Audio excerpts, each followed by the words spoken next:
He's had a well-timed run. It is from up back. শেষ 7 বছর ধরে Europe transfer মার্কেটে চলে Kylian Mbappe to Real Madrid Saga.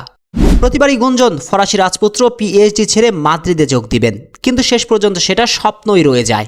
Kylian Mbappe to Madrid dream আলোর মুখ দেখেনি কখনোই, তবে সব জল্পনা কল্পনার অবসান ঘটিয়ে অবশেষে মাদ্রিদ টু এমবাপ্পের স্বপ্ন আশার আলো দেখেছে।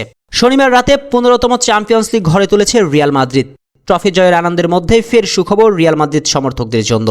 ফরাসি তারকা কিলিয়ান এমবাপ্পের স্পেনের ক্লাবে আগমন এখন শুধু সময়ের অপেক্ষা। ইতিমধ্যে নাকি চুক্তিপত্রের সমস্ত কার্যক্রম মিটে গিয়েছে বলে খবর। গত ফেব্রুয়ারিতে এমবাপ্পে জানিয়ে দিয়েছিল পিএসজির সঙ্গে আর নতুন চুক্তি করবেন না। তখনই পরিষ্কার হয়ে গিয়েছিল তার রিয়াল মাদ্রিদে যোগ দেওয়া প্রায় নিশ্চিত। ক্লাব মৌসুম শেষে পিএসজি সমর্থকদের থেকে বিদায়ও চেয়ে নিয়েছিলেন তিনি। এবার যেন সমস্ত জল্পনার অবসান ঘটল। সূত্রের খবর, রিয়ালের সঙ্গে চুক্তিপত্র সই হয়ে গিয়েছে ফরাসি তারকার।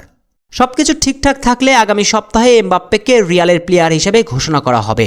যদিও গতকাল রাতে চ্যাম্পিয়ন্স লিগ জয়ের পর এই নিয়ে নিশ্চিতভাবে কিছু জানাতে চাননি রিয়াল মাদ্রিদের প্রেসিডেন্ট ফ্লোরেন্তিনো পেরেজ। তার মত ছিল ইউরোপ সেরা হওয়ার রাতে এবং এমবাপ্পের বদলে অন্য প্লেয়ারদের নিয়ে আলোচনা করা হোক। যেহেতু সামনে গোটা গ্রীষ্মকাল পড়ে রয়েছে, তাই এখনই এই নিয়ে ভাববেন না তিনি। শেখ আসিফুদ্দৌলা অনিক, টিভি স্পোর্টস।